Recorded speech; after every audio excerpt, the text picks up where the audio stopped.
Hey everybody, this is Jim King out here in beautiful Blue Springs, Missouri, where we're going to put in our King Piers 3x3, 3-foot deep French drain. It's going to be about 40 feet long.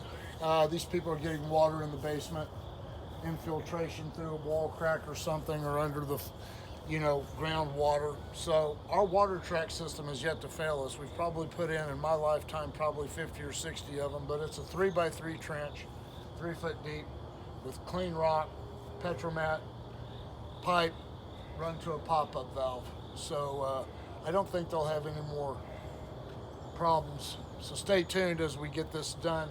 The last video we shoot, I want you to pay attention to what it looks like right now to show how well we put our jobs back and finish. These people will not have to hire a landscaper when we're done. They already pulled the bushes up themselves that they wanted to save.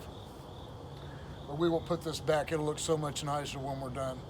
So stay tuned. King Piers out here in Blue Springs. For all your foundation repair needs, call my son Matt, 816-288-4373. Get a hold of us on Facebook. Send us a message.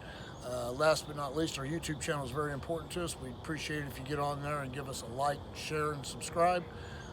Comment. We'll answer all your comments. And so stay tuned. Thank you.